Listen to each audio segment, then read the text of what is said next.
Assalamualaikum warahmatullahi wabarakatuh.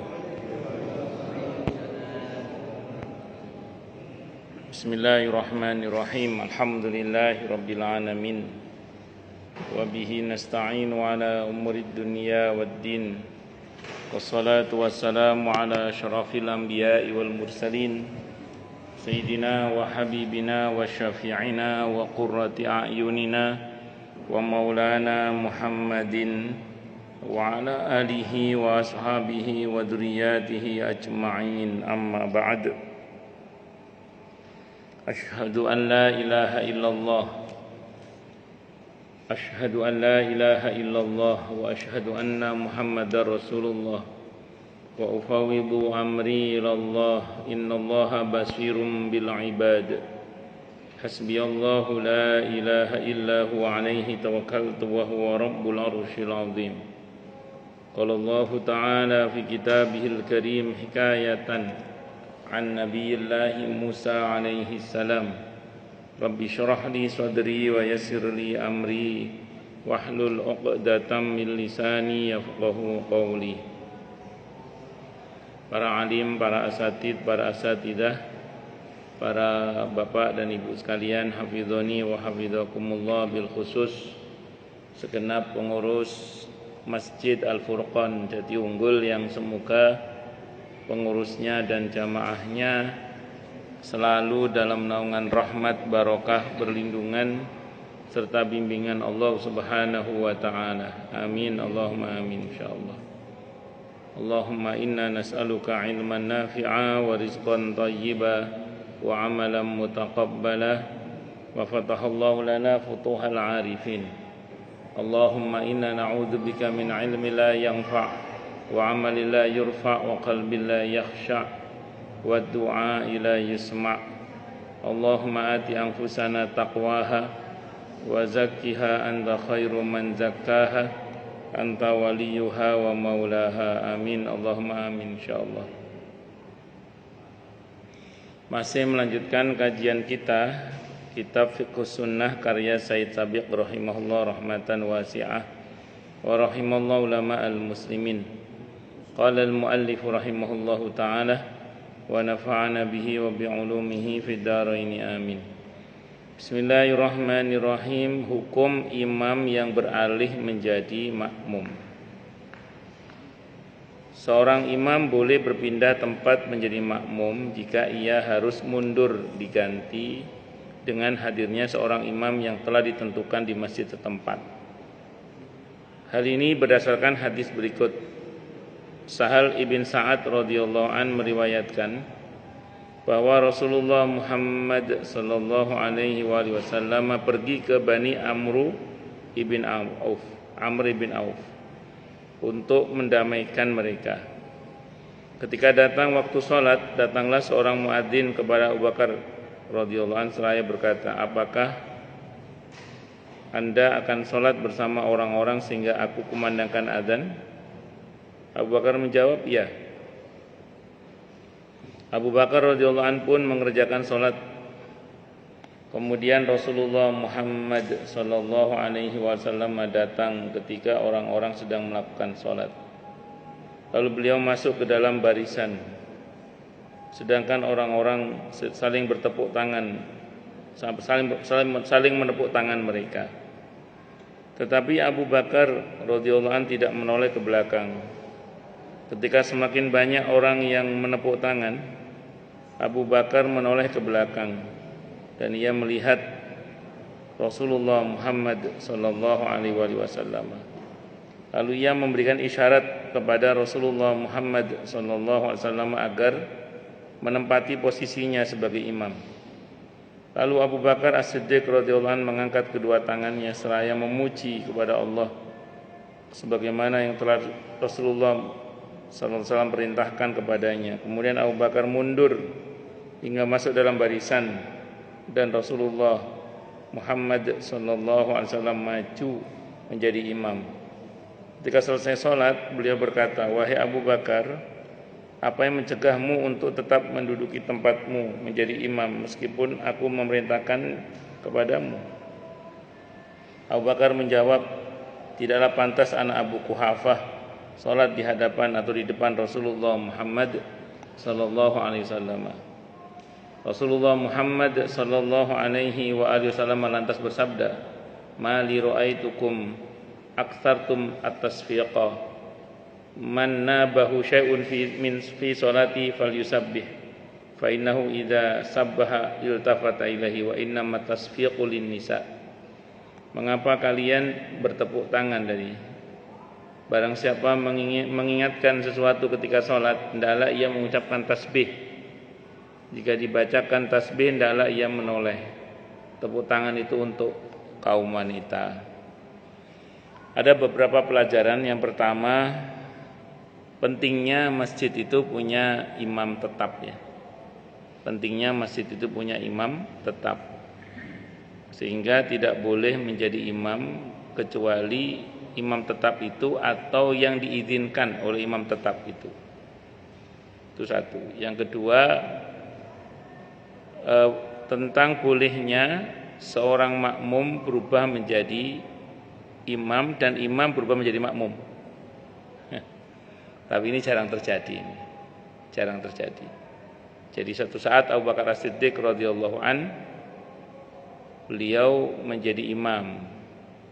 Saat itu Nabi terlambat datang karena ada urusan pada satu kaum. Jadi Nabi itu ya manusiawi, ada yang terlambat juga beliau.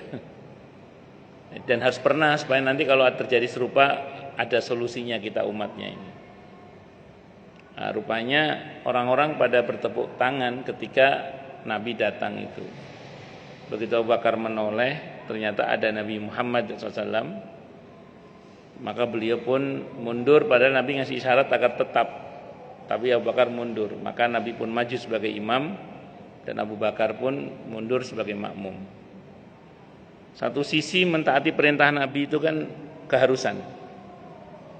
Tapi menjaga adab kepada Nabi itu lebih wajib lagi. Abu Bakar merasa enggak, kurang pantas lah, enggak suul adab kalau menjadi imam bagi Nabi kita Muhammad SAW. Enggak pantas. Maka beliau mundur, dan ini menjadi kaidah ya, kaidah bahwa idza jatama al wajib wal adab quddimal adab. Kalau bertemu antara kewajiban dengan adab, yang dimenangkan itu adab. Jadi kalau ada kewajiban bertemu dengan adab, yang dimenangkan adalah adab. Banyak hal-hal yang serupa dengan itu yang menjadi dalil ya. Termasuk ketika sahabat Abbas radhiyallahu anhu, Ibnu Abbas radhiyallahu anhuma menjadi makmum bagi salat malamnya Nabi kita Muhammad SAW. Ketika berada di dalamnya Maimunah, Siti Maimunah radhiyallahu anha. Saat itu Ibnu Abbas berada di sebelah kirinya Nabi. Oleh Nabi digeser ke sebelah kanan, nempel gitu. Terus beliau mundur. Selesai sholat ditanya oleh Nabi, "Kenapa kamu tadi mundur?" "Siapalah saya di samping Rasulullah Muhammad SAW, merasa enggak pantas." Itu namanya menjaga adab. Dan menjaga adab ini bagian dari al-akhlaq al-karimah, budi pekerti yang baik. Makanya kita ini harus ingat oleh kita semua ya, bahwa agama kita ini tidak hanya bicara hukum, tapi juga bicara akhlak, bicara kepantasan. Jadi bicara akhlak, bicara kepantasan. Karenanya kemudian kalau kita bicara hukum harus dikemas juga dengan kemasan akhlak. Jangan sampai kemasan hukum minus akhlak. Karena ngerinya nanti enggak ada adab. Enggak ada adab itu. Nah, dalam Islam itu ada rumus seperti itu.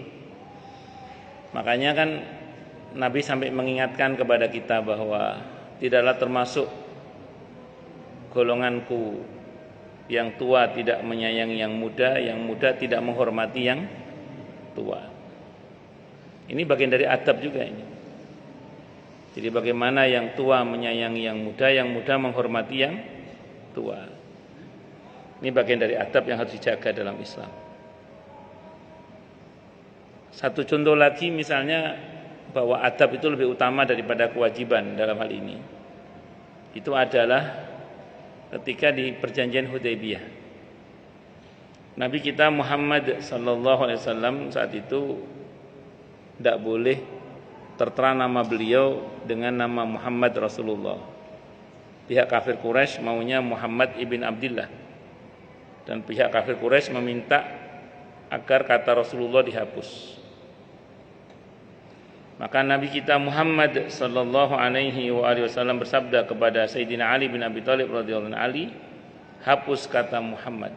Hapus kata Rasulullah. Sayyidina Ali tidak mau. Ali hapus kata Rasulullah, tidak mau Sayyidina Ali. Kenapa? Karena menghapus kata Rasulullah itu su'ul adab kepada Nabi. Walaupun itu perintah Nabi. Dan Nabi tidak marah, kata Nabi, tunjukkan mana kata Rasulullah. Maka Nabi yang menghapus kata Rasulullah. Itu seperti itu. Nah, makanya kaidah ini patut kita perhatikan ya. Idza jama'al wajib wal adab quddimal adab. Kalau bertemu antara kewajiban dan dengan adab, maka dahulukan adab. Tapi ini jangan dipukul rata. Jangan dipukul rata. Artinya kalau dipukul nanti enggak rata, biasanya benjol. Jadi harus ngaji fikih juga sih. Ada masa mungkin di mana kewajiban harus lebih diutamakan daripada sekedar menjaga adab. Tapi secara umum kaidahnya berkata begitu. Kaidah itu aghlabiyah ya. Aghlabiyah itu pada umumnya. Pada umumnya itu memang tidak semuanya, tapi hampir semuanya. Jadi berlaku di hampir semua lini. Idza jama'al adab, idza jama'al wajib wal adab quddimal adab itu. Terus adab ini memang biasanya gini ya, pelanggaran-pelanggaran terhadap adab biasanya itu bukan pelanggaran hukum. Jadi enggak jarang sampai kena hukum haram, itu jarang. Biasanya pelanggaran terhadap adab itu kalau bahasa fikihnya itu khilaful aula. Khilaful aula itu menyelisih yang lebih utama. Kalau orang Jawa bilang gak ilok. Kalau orang Sunda bilang pamali atau apa gitu. Gak pantas itu. Tapi catatan pentingnya. Orang yang akhlaknya buruk, walaupun secara syar'i, secara hukum dia tegak, biasanya orang seperti itu sulit dekat dengan Allah. Ada orang secara hukum dia tegak betul, tapi secara akhlak dia buruk. Orang seperti ini sulit dekat dengan Allah biasanya. Sulit dekat dengan Allah. Karena di antara adab itu adalah tidak sombong, tidak sum'ah, tidak ujub, tidak riya. Itu adab itu. Kalau hukum kan nggak ngomong itu, hukum itu. Hukum itu kan ngomong pokoknya syarat rukun terpenuhi gitu. Kalau ini adab ini perihal penataan hati sebenarnya. Makanya walaupun ada orang misalnya tampak dia tegak dalam masalah hukum, tapi kalau dia buruk dalam masalah akhlak, biasanya orang seperti itu sulit dekat dengan Allah. Ini baik akhlak kepada Allah maupun akhlak kepada sesama. Saya ulang, baik ini akhlak kepada Allah maupun akhlak kepada sesama. Makanya dalam hadis Sahih Bukhari disebutkan termasuk yang berat timbangannya di mizan itu adalah al-akhlaq al-karimah, budi pekerti yang baik. Jadi budi pekerti yang baik itu timbangannya sangat berat nanti di mizan. Nah, itu seperti itu ya, al-akhlaq al-karimah. Jadi kalau kita ingin punya kans besar masuk surga, maka jaga al-akhlaq al-karimah itu, budi pekerti yang baik itu. Nah, jadi saya ulang, ini budi pekerti yang baik ini harus kita perhatikan. Nah, banyak orang bicara begini, kegagalan dakwah kita hari ini adalah karena kita tidak fokus pada masalah akidah. Saya sering jawab, tidak hanya akidah, harus bersama dengan akidah adalah akhlak. Akidah dan akhlak sekaligus. Harus dua-duanya itu harus. Tidak boleh salah satunya. Bahkan di antara ciri bagusnya iman seorang mukmin, sempurnanya iman seorang mukmin itu adalah karena bagusnya akhlak. Di kitab Riyadhus Shalihin sudah kita bahas kemarin, sudah kita bahas di bab kita itu bahwa paling sempurnanya iman seorang mukmin itu adalah yang paling bagus akhlaknya. Jadi orang beriman yang paling bagus imannya itu yang paling bagus akhlaknya. Nah, kalau ada orang ngakunya bertauhid, berakidah kuat, berakidah benar, kok akhlaknya buruk, berarti ada masalah.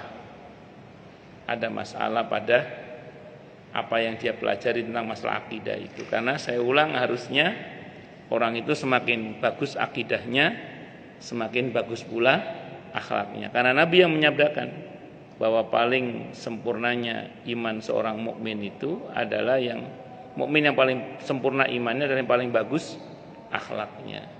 Itu seperti itu. Allahu Akbar. Bun.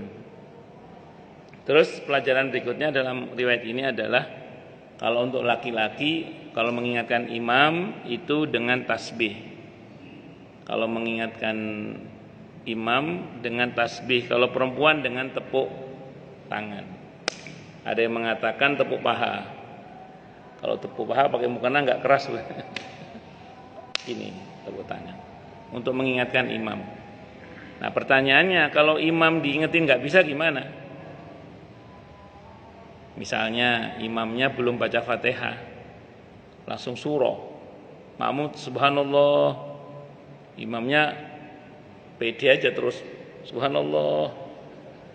Nah, itu kalau dalam kitab Mizanul Kubra mazhab Maliki yang mengatakan, termasuk fikih sunnah saya sampai disebutkan di sini nanti insyaallah, itu boleh makmum mengatakan mam salah mam, belum Fatihah mam, boleh.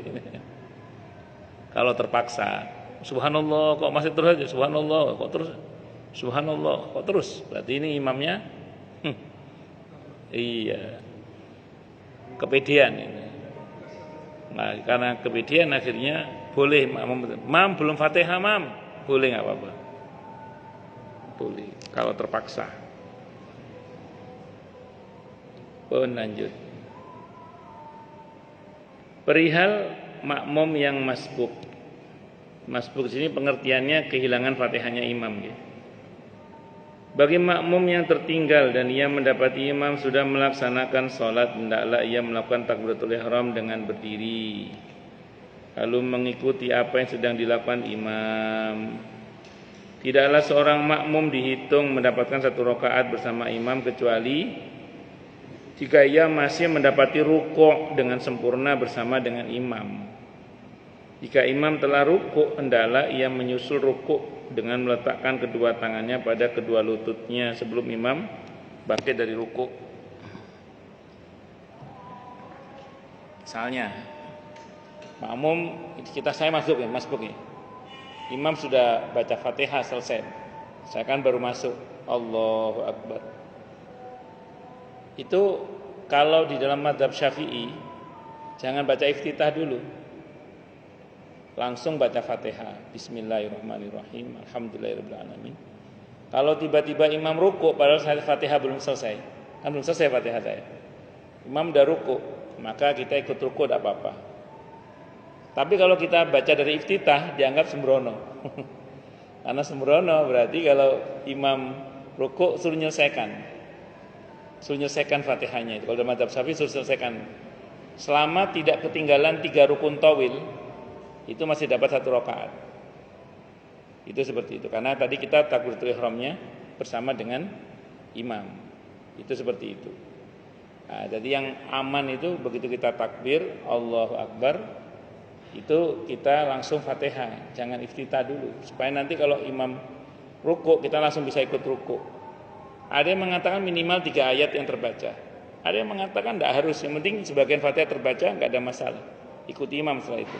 Sampai ada hadis Nabi kan, innama ju'ilal imamu liyutamma bih. Imam itu diangkat untuk diikuti. Nah, yang dimaksud tadi mendapati rukuk berarti mendapati rakaatnya imam. Itu maksudnya kalau saya takbir Allahu Akbar, imam saya baca Fatihah, imam sudah rukuk gitu. Jadi saya baca Fatihah, imam sudah rukuk, saya langsung ikut rukuk. Nah, selama saya, walaupun saya nggak sempurna Fatihahnya kan, cuman baca Bismillah misalnya, ikut rukuk, selama saya dapat tumakninah bersama dengan imam rukuk, maka saya dapat 1 rakaat. Tapi kalau imam sudah tidak, sementara saya baru gini Allah, imam dari sampai berarti saya tidak dapat 1 rakaat. Gitu. Jadi bisa dimengerti ya. Nah, jadi saya ulang, kalau untuk masbuk, kalau Fatihah belum sempurna, makmum ruku' ya udah ikut ruku'. Asal kita Fatihahnya tadi tidak disertai dengan iftitah terlebih dahulu, langsung Fatihah. Jadi jangan iftitah dulu langsung Fatihah. Nah, kalau kita Fatihah iftitah dulu, nah itu ada yang mengatakan diselesaikan itu. Nah, kalau misalnya imamnya sudah i'tidal bagaimana? Ya satu pendapat mengatakan tidak dapat 1 rakaat berarti. Karena sudah i'tidal imamnya udah. Nah, ada pendapat lagi yang mengatakan selama tidak ketinggalan 3 rukun tawil itu masih dapat 1 rakaat. Tapi yang paling aman itu tadi, yang paling aman. Langsung baca Fatihah, imam ruku ikut ruku, udah ikut, itu paling aman dah itu. Itu innama ju'ilal imamu liyutamma bih. Imam diangkat untuk diikuti. Dan kalau kita enggak dapat tumakna ruku bersama dengan imam, berarti kita sudah tidak mendapatkan 1 rakaat. Itu seperti itu. Itu sependek yang saya pahami begitu. 1. Kemudian yang kedua, pentingnya kita memahami bahwa takbiratul ihram itu wajib ya. Karena saya mohon maaf, ada beberapa kawan itu kalau sholat, misalnya imam sudah ruku gitu ya, dia langsung gini, Allahu Akbar, langsung gini. Jadi dia nggak begini dulu, Allahu Akbar, baru Allahu Akbar. Dia langsung Allahu Akbar ruku. Kalau imam lagi sujud, dia langsung Allahu Akbar, langsung sujud ya. Pertanyaannya gini, kalau dia langsung sujud begitu atau langsung ruku begitu, pertanyaannya, takbir dia tadi itu takbir apa? Takbir ratul ihram atau takbir intiqal? Padahal takbiratul ihram itu kan wajib. Nah, sementara kalau dibilang takbiratul ihram, tapi kenapa langsung kok intiqal? Maka yang sahih yang saya pahami ya, yang sahih adalah misalnya imam udah ruku nih, kita tetap takbir Allahu Akbar. Baca bagian surah Al-Fatihah walaupun cuma 1 ayat, bismillahirrahmanirrahim, misalnya Allahu Akbar, langsung ke ruku. Jangan langsung ruku begitu. Nah, itu yang sahih begitu. Kenapa? Karena membaca satu hadis itu tidak cukup untuk diambil kesimpulan hukumnya kalau masih terkait dengan hadis yang lain. Hadis lain yang dimaksud adalah wajibnya takbiratul ihram itu. Ngaten nggih? Abu Hurairah radhiyallahu anhu berkata bahwa Rasulullah Muhammad sallallahu alaihi wasallam bersabda, "Idza ji'tum ila sholati wa nahnu sujudun fasjudu wa la ta'udduha syai'an. Wa man adraka raka'ata faqad adraka sholata." Apabila kalian datang ila sholati untuk salat, wa nahnu sementara kami sujudun sedang sujud, maka fasjudu sujudlah kalian, wa la ta'udduha syai'an, dan janganlah dianggap 1 rakaat. Wa man adraka, dan siapa yang mendapati ar-raka'ata ruku', faqad adraka sholata, maka berarti dia telah mendapati satu rakaat salat itu berjamaah itu. Jadi kalau dia mendapati ruku' berarti dapat 1 rakaat itu. Makmum yang ketinggalan atau masbuk memposisikan diri seperti apa yang dilakukan oleh imam. Dan ia duduk bersama imam dengan duduk tahiyat akhir dan tidak berdiri hingga imam salam, lalu ia takbir dan berdiri menyempurnakan rakaat salat yang tertinggal. Tapi ini saya sabik ya.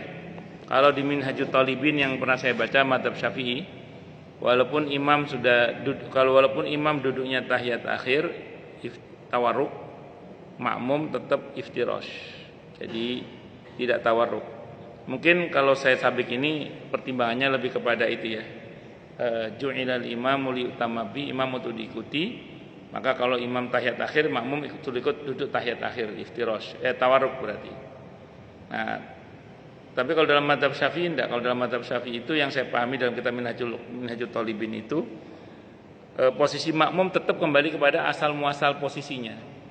Jadi al-asul baqa'u makana ala makana. Status saya kan masbuk. Posisi duduk saya iftirash, saya tidak ada tawarruk. Jadi posisi duduk enggak harus sama dengan imam, yang penting sama-sama duduk, itu yang pokok itu. Ya enggak usah jauh-jauh lah. Panjenengan kan iftirash, ada yang ik'a itu bersimpuh.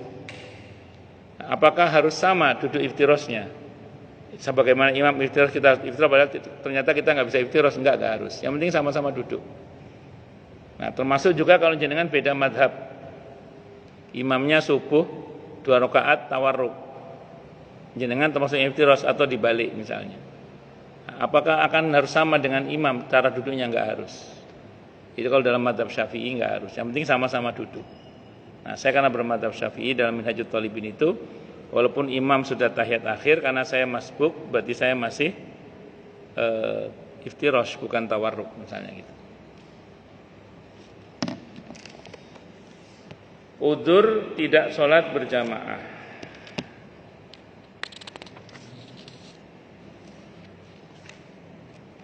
Dibolehkan untuk tidak mengikuti sholat berjamaah jika terjadi hal-hal berikut. Yang pertama, karena cuaca sangat dingin. Karena cuaca sangat dingin boleh tidak berjamaah. Yang kedua, hujan. Kedua alasan di atas dibolehkan berdasarkan hadis sebagai berikut. Yang pertama, Ibnu Umar radhiyallahu anhu berkata bahwa Nabi kita Muhammad sallallahu alaihi wasallam memerintahkan kepada seorang muadzin untuk mengumandangkan azan, lalu beliau bersabda, "Sallu fir rihali fil lailatil baridati awil matirati fis safar." Salatlah kalian di tempat berteduh pada malam yang dingin atau ketika hujan deras dalam perjalanan. Jadi salat di kemahnya masing-masing, atau kalau orang ya salat di hotelnya masing-masing. Kalau tidak kemana-mana ya salat di rumahnya masing-masing.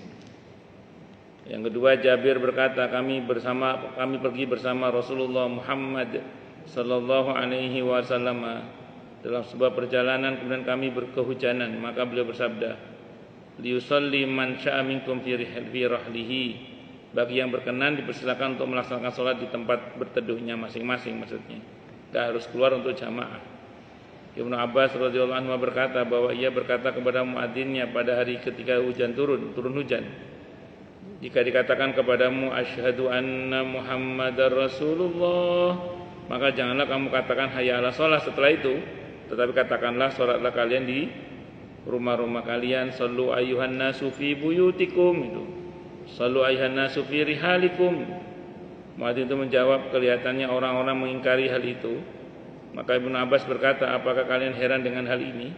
Sungguh orang yang lebih baik dariku telah melakukan hal ini, dialah Rasulullah Muhammad sallallahu alaihi wasallam. Kira-kira ukuran hujan itu kayak apa, Ustaz? Sebagian ulama mengatakan kalau sekiranya kita ke masjid becek gitu, becek, atau kita akan kebasahan. Nah, sekarang sudah mudah, Ustaz, ada mobil, ya tidak apa-apa kalau punya mobil. Kalau nggak punya, nah, jika sekiranya kita ke masjid akan kebasahan, nah, itu sudah udzur, boleh, tidak apa-apa. Apalagi ada banjir, lebih lagi. Itu seperti itu.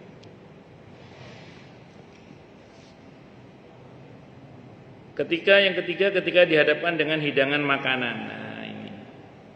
Dalam hal ini Ibnu Umar meriwayatkan bahwa Nabi kita Muhammad SAW bersabda, "Idza kana ahadukum 'ala ta'ami fala ya'jal hatta yaqdi hajatahu minhu, wa in uqimatis shalah."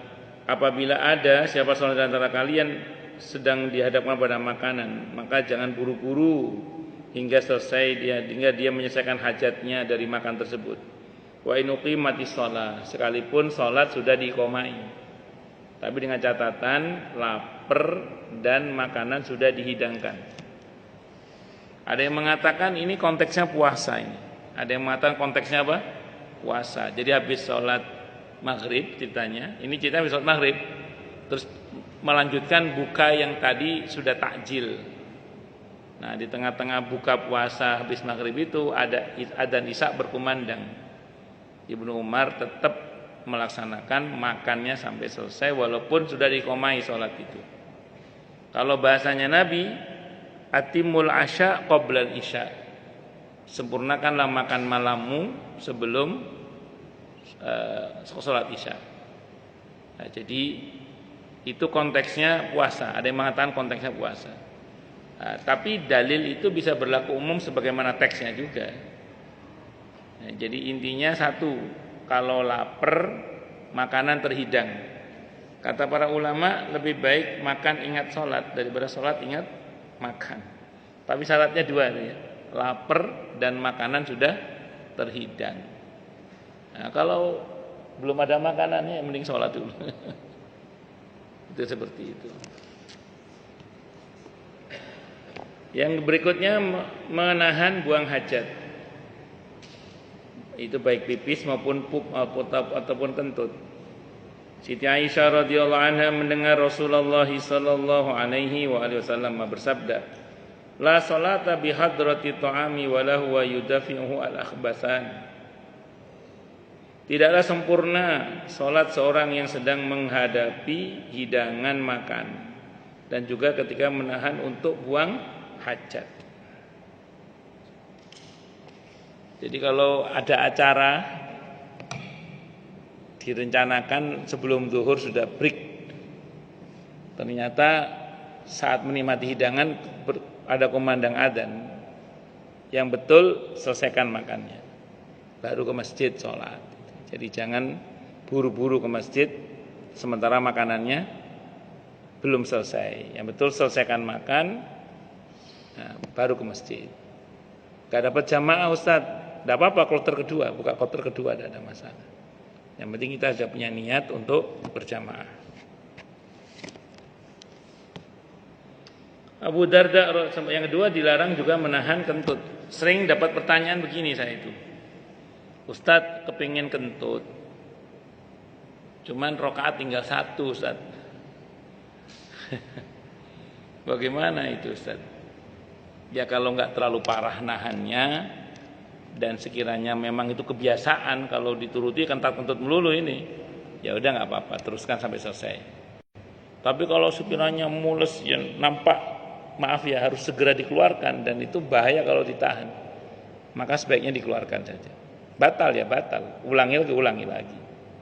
Ya, kan nggak selalu melilit itu, kan nggak selalu yang melilit itu. Kalau yang model yang pertama tadi kan kadang itu kebiasaan itu. Gak tahu kenapa selesai wudhu mesti pengen kentut itu. Saya dulu pernah ngomong itu mungkin karena kita wudhu jinnya mau keluar itu. Terus ada jamaah saya yang ahli akupuntur mengatakan enggak Ustadz, itu memang di bagian kaki itu ada saraf-saraf akupuntur yang dimana kalau kita wudhu itu memicu rangsangan untuk kentut atau kencing biasanya itu. Tapi itu tidak usah dituruti, tidak apa-apa. Jadi model-model begitu itu lanjut aja. Karena sebenarnya bukan kebelet, itu rangsangan dari saraf-saraf yang tersentuh saat kita wudhu itu. Itu kalau kata jamaah saya itu ngomong gitu, yang ahli akupuntur itu. Abu Darda radhiyallahu anhu mengatakan bahwa tanda kepahaman seorang atas agamanya adalah menunaikan hajatnya terlebih dahulu, menyelesaikan makan sehingga ia melaksanakan sholatnya dengan hati yang khusyuk. Kalau kata Abu Darda, termasuk orang yang paham dengan agamanya, orang yang alim itu adalah orang yang akan menyelesaikan hajat makannya baru sholat. Bukan terus sholat kepikiran apa? Makan. Itu seperti itu. Tapi dengan catatan lapar loh nggih. Lapar durung luwe ojo. Ya, jadi kalau udah lapar dan makanan terhidang. Lapar dan makanan sudah terhidang. Itu syaratnya 2 itu yang saya tahu. Apalagi sedang puasa. Berikutnya orang yang pantas menjadi imam.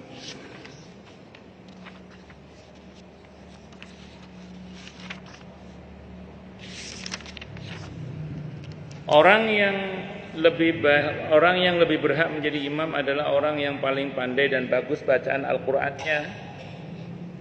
Jika dalam hal ini mereka sama, maka diutamakan yang lebih bagus penguasaannya terhadap hadis. Jika dalam hal ini mereka sama, maka diutamakan yang lebih dahulu hijrah. Jika dalam hal ini mereka juga sama, maka diutamakan yang lebih tua umurnya. Paling tua umur itu paling belakangan. Yang paling utama adalah yang paling bagus bacaan Al-Qur'annya, yang paling pandai dan bagus bacaan Al-Qur'annya.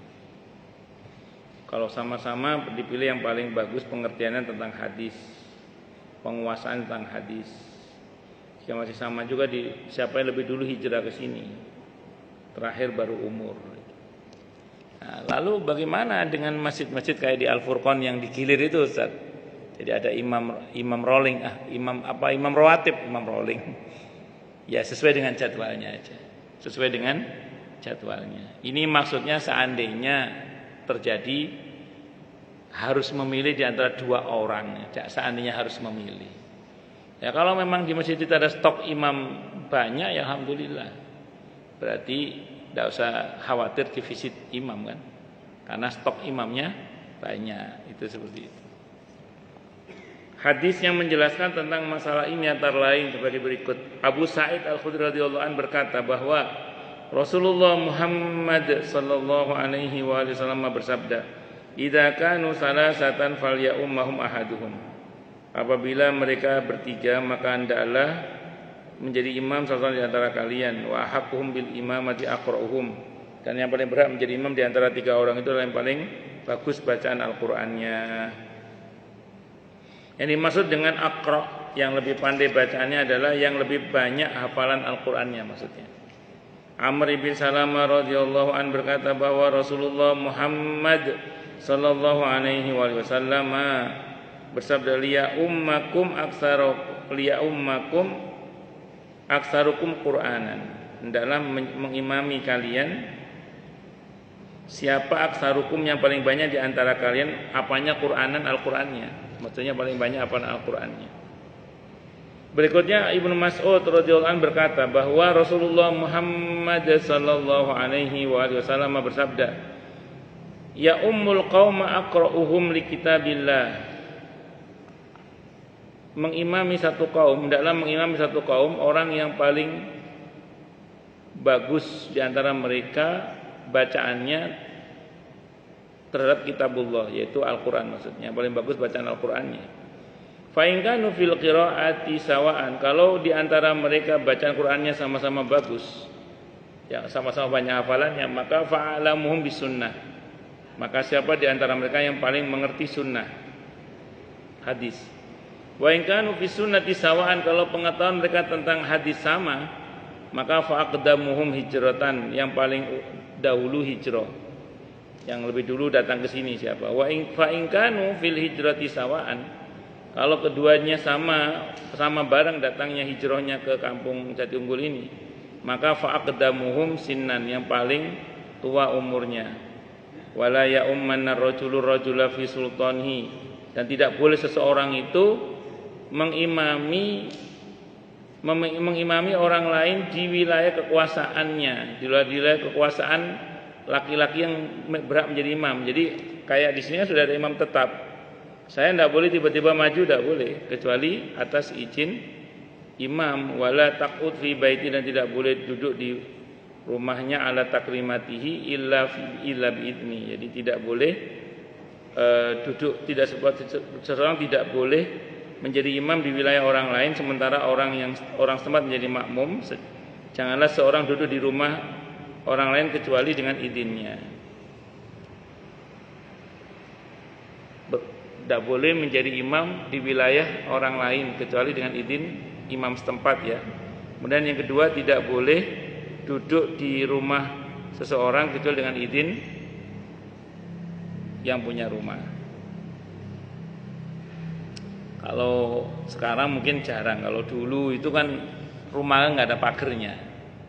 Kadang orang itu numpang duduk di depan rumah orang gitu loh. Di terasnya orang. Nah, itu tidak boleh kecuali dengan seizin yang punya rumah. Kalau di kota sih jarang karena banyak pagar ya. Tapi kalau di kampung kan kadang rumahnya nggak ada pagernya. Kadang depan itu ada dipan atau amben atau kursi. Orang main duduk aja di situ tidak boleh, harus seizin yang Bu numpang ngiyup nggih. Bu numpang duduk nggih, harus izin. Dalam teks yang lain hadis sebutkan wala ya umman rajulu rajula fi ali wala sultanihi. Sungguh janganlah mengimami seseorang itu bagi orang lain di keluarganya dan di wilayah kekuasaannya. Jadi kalau contoh gini, saya sering kalau di acara keluarga itu kan kadang diajak sholat jamaah. Saya kadang disuruh jadi imam. Terus saya sering bilang, keluarga ada enggak yang mau jadi imam? Jadi jangan saya dulu, kan saya tamu. Nah, di sini ada enggak yang dituakan yang bisa jadi imam? Enggak ada, ustaz aja. Atau kadang saya serahkan ke ustadz aja, ya wis berarti saya jadi imamnya. Jadi jangan mentang-mentang karena saya ustadz terus tahu-tahu maju, tidak boleh. Jadi harus atas izin keluarga tersebut atau yang punya wilayah tersebut.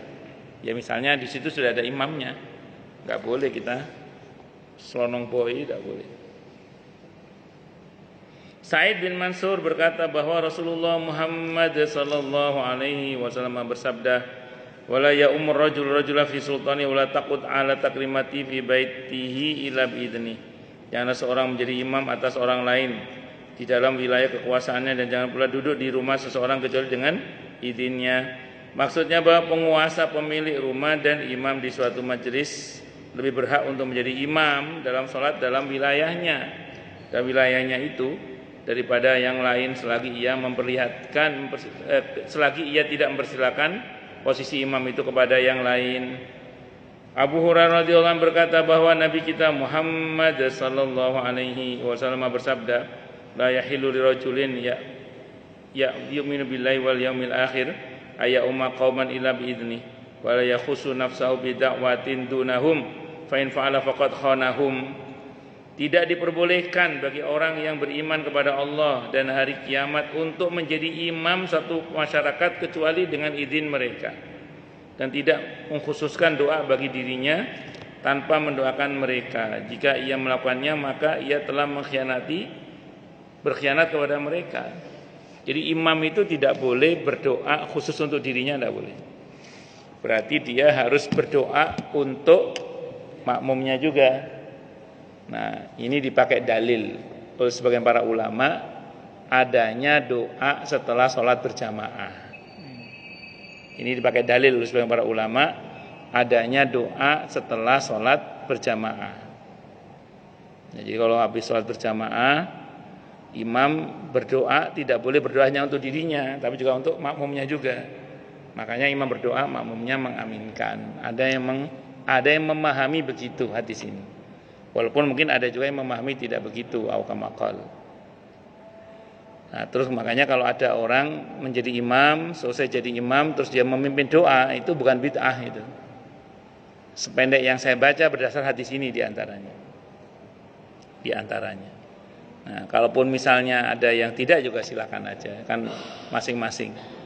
Nah, ya, jadi mau dipimpin doa monggo, diem nggih monggo.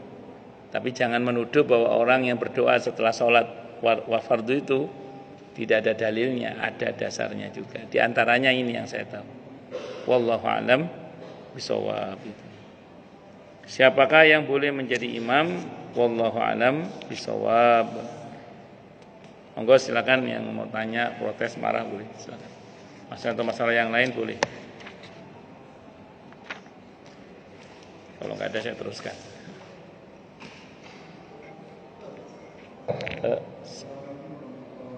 Waalaikumsalam warahmatullahi wabarakatuh.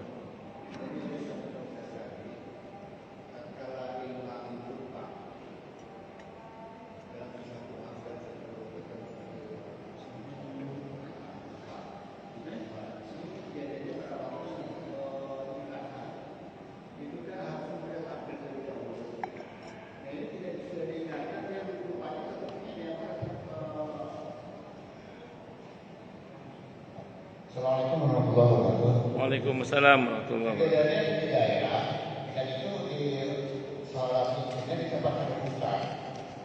Waktu itu kan harusnya tidak ada takbir dulu, Allah. Saya lupa dengan sholatnya ini. Juga digantikan juga dengan subhanallah juga tidak ini. Nah, hanya pada yang kedua dia menggunakan takbir. Apakah itu mengakibatkan sholat kita menjadi kurang sah atau tidak sah? Atau kita harus mulai sendiri? Maksudnya nih ya, maksudnya takbir yang 7 kali itu nggih. Enggak takbir yang 7 kali itu maksudnya. Enggak takbir. Ya, enggak takbir yang 7 kali itu maksudnya. Jadi begitu takbir langsung Fatihah gitu ya. Baik. Bismillahirrahmanirrahim. Saya itu sering kalau jadi imam, imam Id terutama, itu saya sering bilang ke jamaah gini. Nanti kalau imam lupa enggak takbir 7 atau 5 kali enggak usah heboh. biarkan saja. Karena takbir 7 dan 5 kali itu hukumnya sunnah, tidak membatalkan sholat id. Itu sering saya bilang gitu ke jamaah, supaya nanti jamaah kalau misalnya saya lupa, itu enggak heboh. Karena mengulang takbir 7 kali, mengulang takbir 5 kali di rakaat kedua, itu hukumnya sunnah, tidak wajib, bukan rukun, sehingga tetap sah sholat idnya. Cuman nggak dapat kesunahan, itu aja, nggak dapat kesunahan mengulang takbir. Makanya saya sering bilang ke jamaah itu, kalau saya jadi imam biasanya saya ngomong, kalau nanti imam saya maksudnya lupa, nggak baca takbir 7 dan atau 5 kali di rakaat yang keduanya, maka nggak usah heboh, saya bilang gitu. Ngaten nggih? Wallahu a'lam bishawab. Monggo Pak Dira.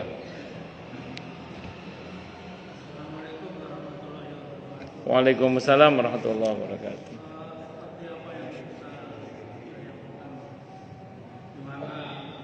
Imam jadi makmum dan makmum jadi imam.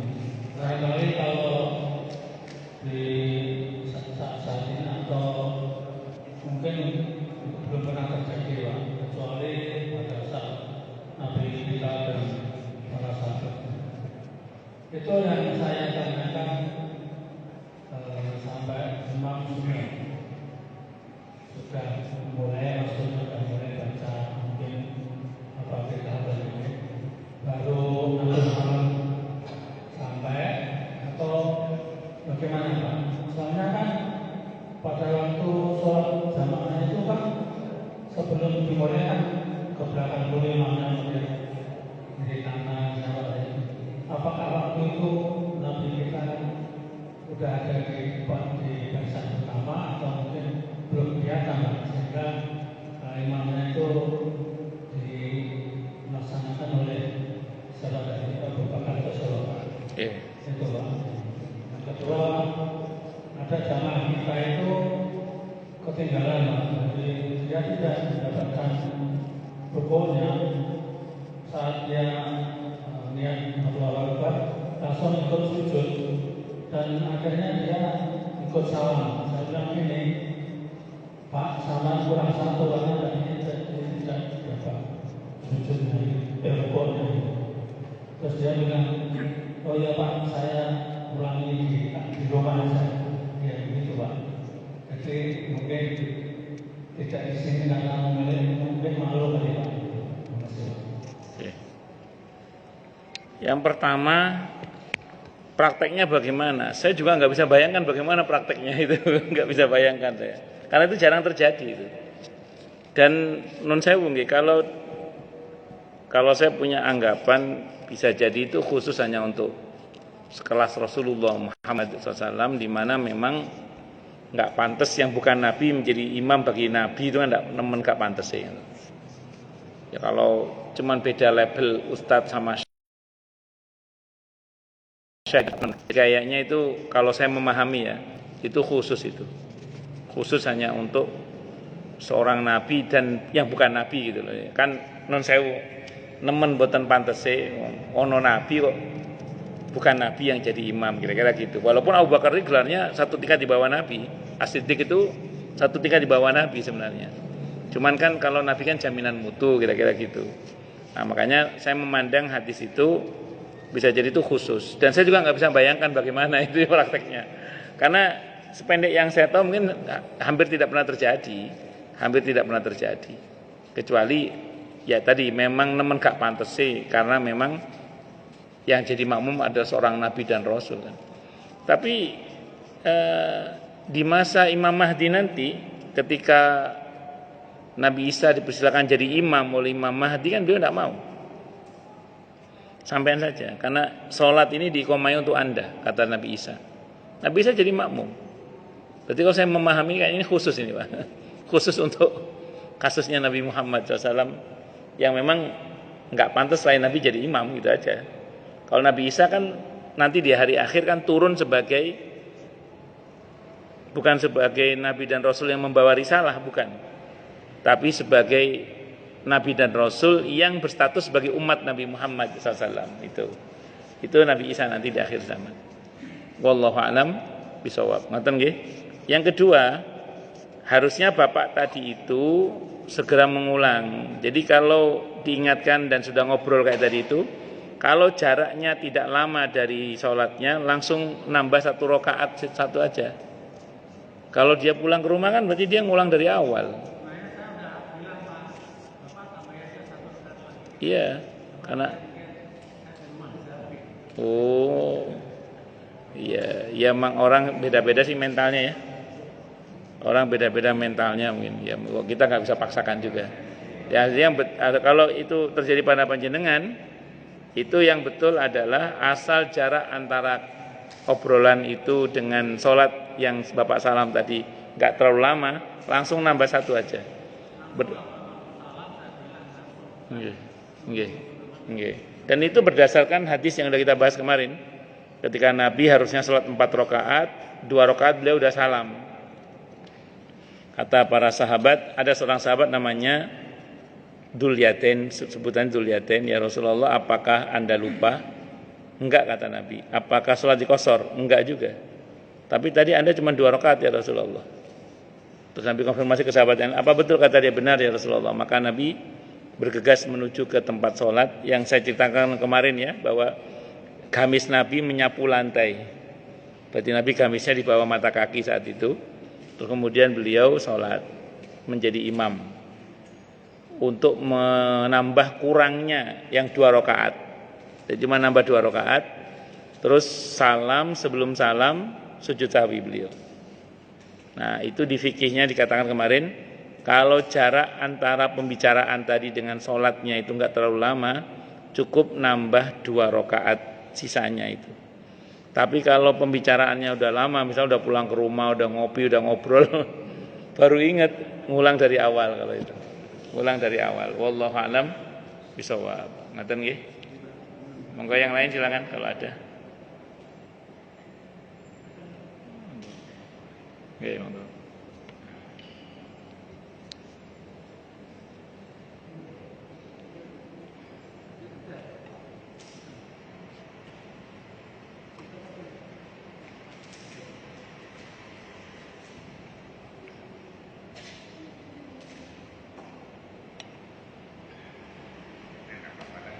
Nggih, monggo. Terima kasih Pak Ustaz. Sebenarnya ada 2 pertanyaan Pak Ustaz. Yang pertama, kalau bertemu antara hukum dan adat, maka ada pertanyaan. Betul. Itu kaidah nggih. Iya. Nah, sekarang ini problemnya Pak Ustaz. Kita sebagai seorang imam dengan kemampuan yang berbeda-beda. Ya, baik itu mengenai tajwidnya, hafalan dan sebagainya, ada yang pantas ya, di belakang kita untuk menjadi imam. Nah ini yang dilema Pak Ustaz. Ya, apakah kita harus mundur ya, atau bagaimana? Nah itu kalau di sini kita Pak Ustaz, imam tetap itu ya, orang mengasumsikan memang imam tetap itu satu. Kalau kita tidak, ya imam tetap ya sesuai dengan Jadwal, betul. Tapi dilemanya tadi Pak Ustaz, ya ada yang lebih pantas, ya tapi kita mau tidak mau memaksakan diri karena memang ya ada hal-hal tertentu yang bersangkutan tidak menjadi imam. Nah, kemudian yang kedua Pak Ustaz,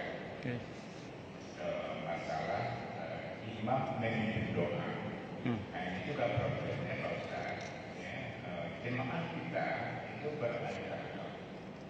Ya, kalau kita misalnya sebagai seorang imam langsung memimpin doa, jemaah kita di belakang banyak yang ada rangkaian takbir yang mereka baca sendiri. Nah kalau kita menjadi imam, khawatirnya yang mengirim jemaah untuk sama-sama mengaminkan kita membaca doa. Nah ini yang dilema seperti itu Pak Ustaz. Ya, jadi kita harus bersikap bagaimana seorang imam, apakah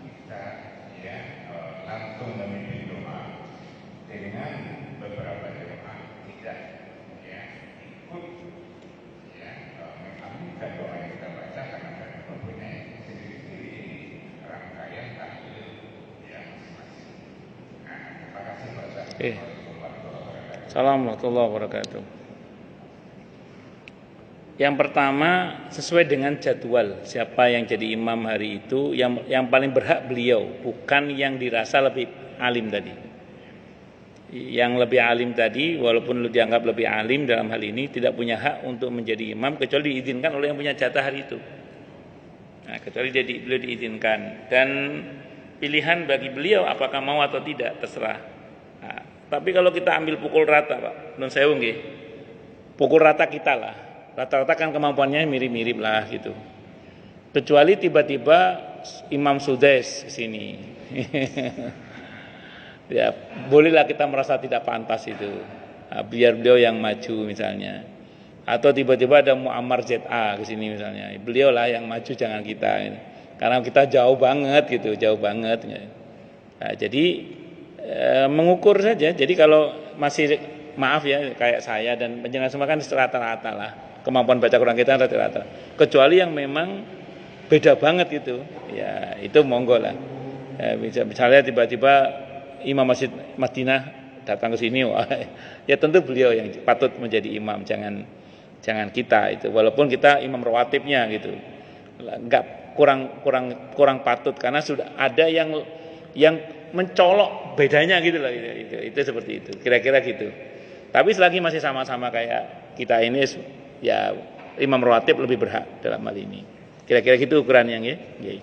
Kemudian yang kedua, berkenaan dengan imam memimpin dzikir dan doa bersama seusai seusai sholat. Saya cuma mau cerita gini aja Pak Haji, bahwa dzikir bersama seusai sholat dan memimpin doa seusai sholat itu ada dalilnya. Di antaranya tadi yang dipakai dalil oleh para ulama bahwa ada doa seusai sholat berjamaah satu. Yang kedua, kalau dzikir bersama itu hadis Ibnu Abbas yang beliau mengatakan, saya tahu saat itu Ibnu Abbas masih kecil, belum sholat di masjid, masih di rumah. Saya tahu para sahabat dan Nabi dan para sahabat selesai sholat berjamaah itu dari gemuruh dzikir mereka. Jadi dzikir mereka berarti bareng, dzikirnya gemuruh berarti. Maka termasuk yang cenderung sir dzikirnya. Itu teman-teman di Muhammadiyah cenderung sir misalnya. Ya itu ada dalilnya juga. Tapi maksud saya yang keras pun juga ada dalilnya gitu. Nah, kalau kita lihat dari hadis itu Pak Haji ya, berarti idealnya kalau imam memimpin, idealnya ini makmum itu yang ikuti imam. Itu namanya dzikir jama'i namanya. Dzikir jama'i itu amal jama'i, dzikir jama'i berarti ngikuti imam, harusnya gitu. Idealnya.